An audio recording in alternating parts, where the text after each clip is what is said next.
தமிழர்கள் என்று நினைத்து கொண்டு இவரே யோசனை பண்ணி கொண்டு இவர் அந்த அம்மா மேல கை வச்சு சொன்னார்.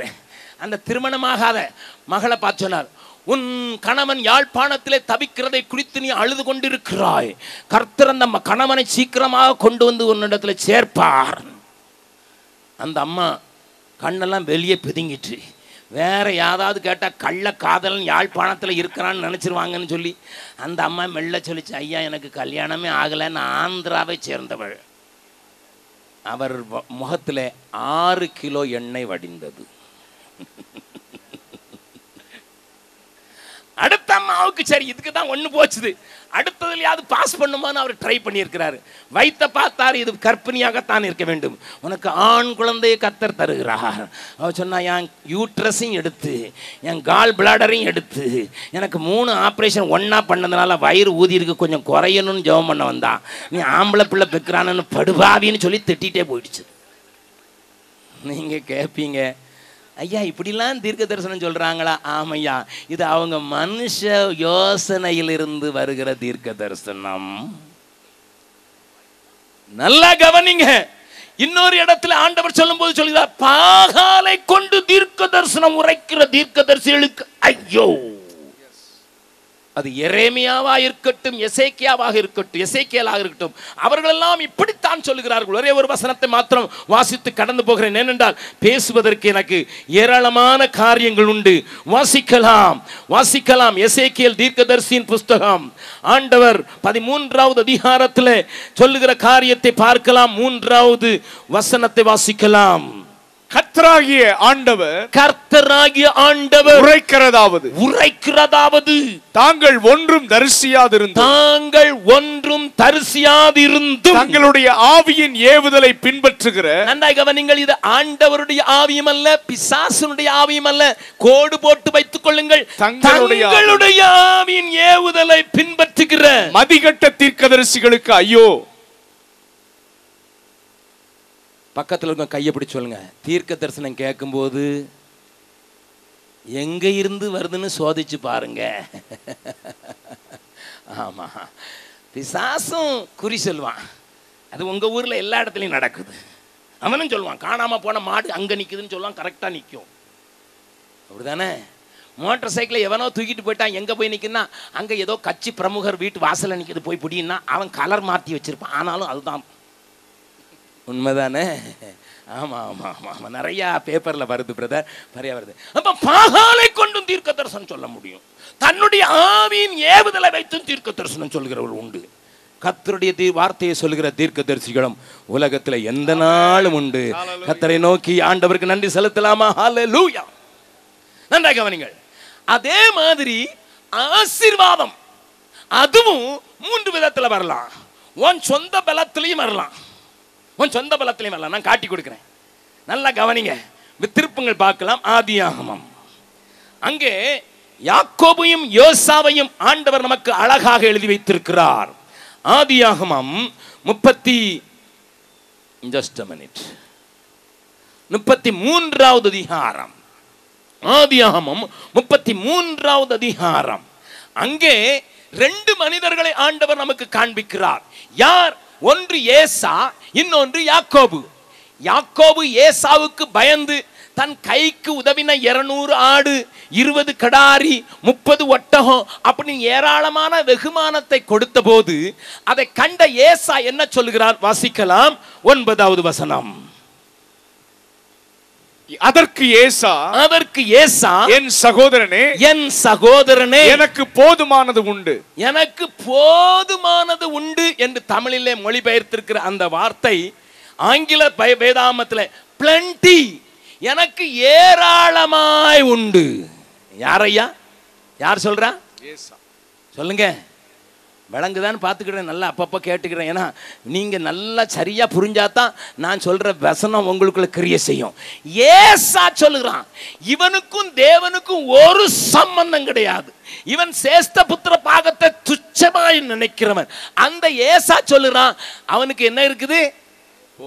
போதுமானதுன்னு தமிழில் இருக்குது. அது பக்கத்தில் நீங்கள் எழுதிக்கிங்க, ஏராளமாக இருக்கிறதுன்னு எழுதிக்கிங்க, அப்போ தான் உங்களுக்கு விளங்கும். பிளண்டி எவ்வளவு இருக்குது? ஏராளமாய். எவ்வளவு இருக்கு சொல்லுங்க, எல்லாம் சத்தமா சொல்லுங்களேன். ஏராளமாய். ஆழமா இருக்குது. எப்படி ஐயா வந்துச்சு? எப்படி வந்துச்சு? அவன் தான் தேவனை தேடினதில்லையே. ஒரு காரியத்தை உங்களுக்கு காண்பித்து கொடுக்கிறேன். அவர்களுடைய தகப்பனாகிய ஈசாக்கு யாக்கோபை ஆசீர்வதித்து முடித்த பின்பு ஏசா அழுது கொண்டு ஓடி வருகிறான். தகப்பனே, எனக்கென்று ஒரு ஆசீர்வாதத்தை நீர் வைக்கவில்லையா? எப்படியாவது ஒன்னாவது தாருன்னு சொல்லி அழுத போது அவனுடைய தகப்பனாகிய ஈசாக்கு, வாசிக்கலாம் 27வது அதிகாரம். இங்க கையை வைத்துக் கொள்ளுங்கள். 33 கையை வைத்துக் கொள்ளுங்கள்.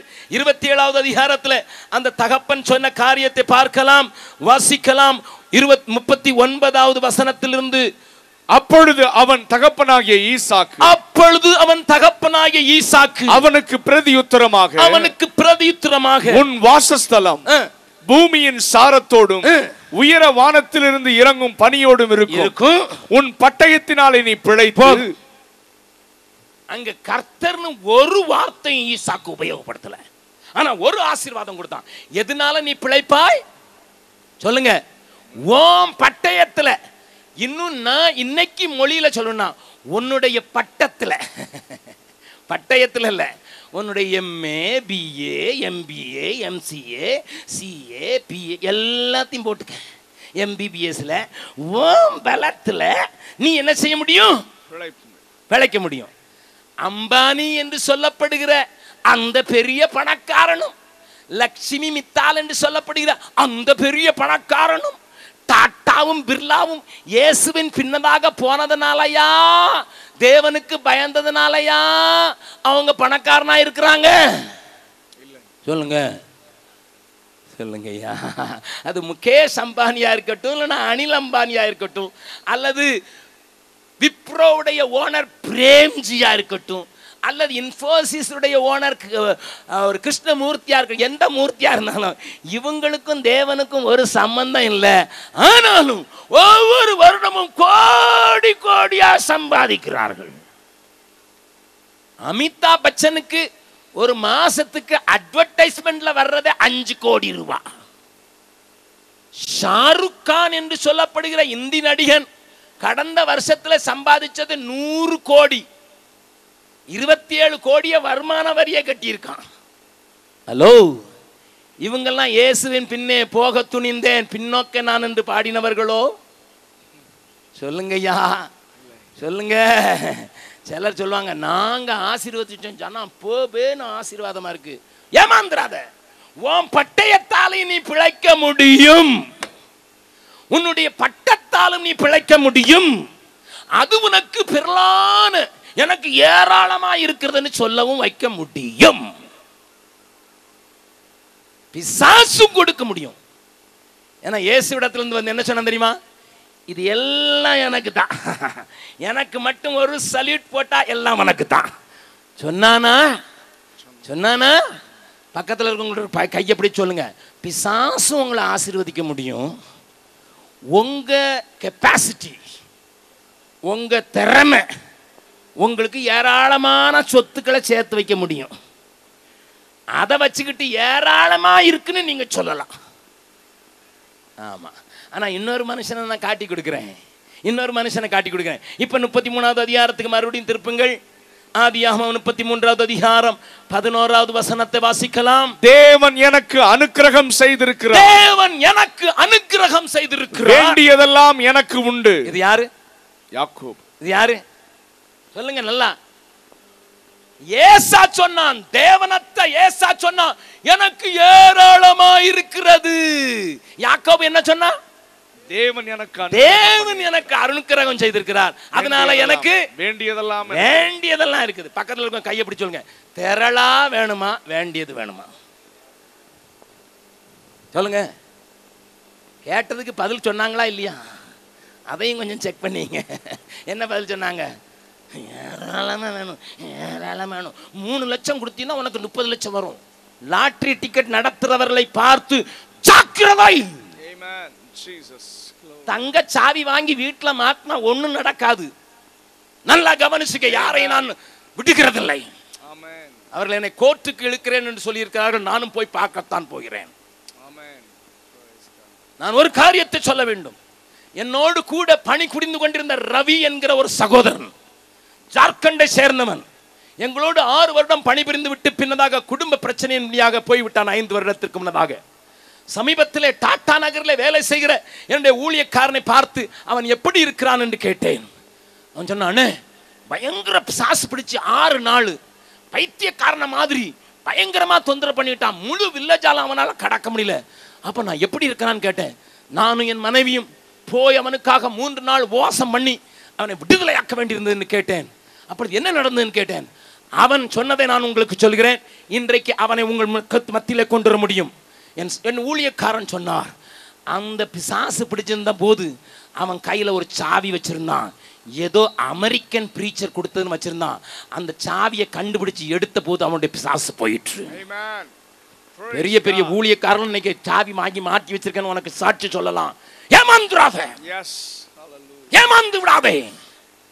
உனக்கு வேண்டியது தேவ அனுகிரகம், தேவ அனுகிரகம். அது நான் இருக்குமானா எனக்கு வேண்டியதெல்லாம் எனக்கு உண்டு. அல்லேலூயா. கிருபையே, கிருபையே, மாறாத நல்ல கிருபையே.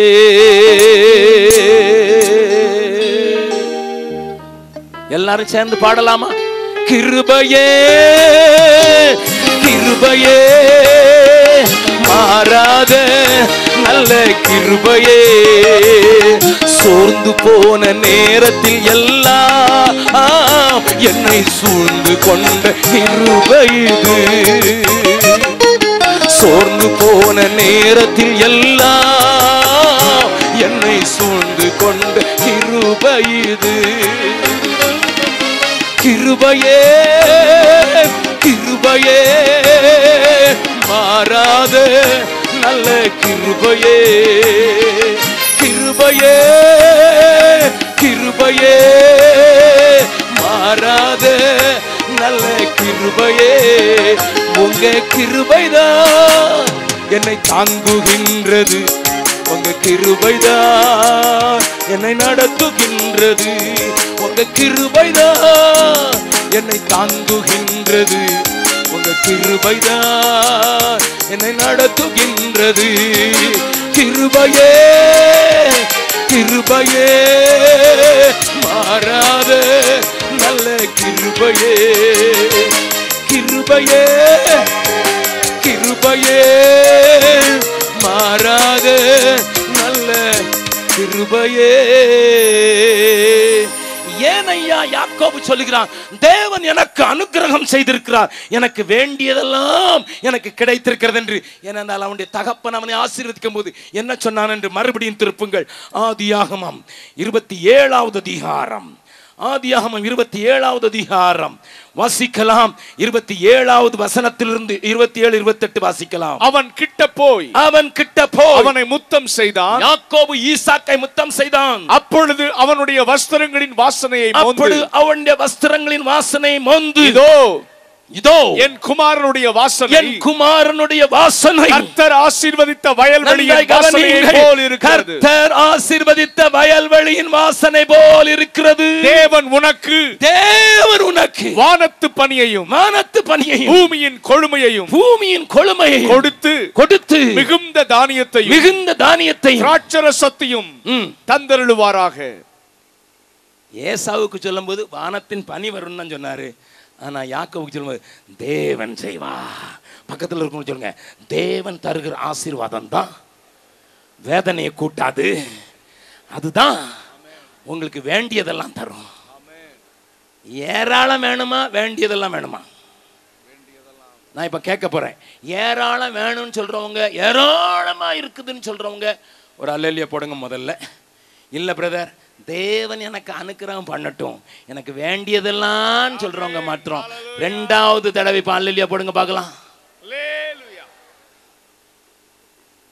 தேவன் அனுக்கிரகம். ஏன்னா உன்னுடைய பலத்திலையும் வர முடியும், தேவனிடத்திலிருந்து வர முடியும், சாத்தான் இடத்திலிருந்து வர முடியும். கஷ்டங்கள் தேவன் அனுமதிக்க முடியும். ராணிக்கு மேலாக சோதித்திடார் என்று வேதம் சொல்லுகிறது. அனுமதிக்க முடியும் உன்னை பரிசுத்தப்படுத்துவதற்காக. சத்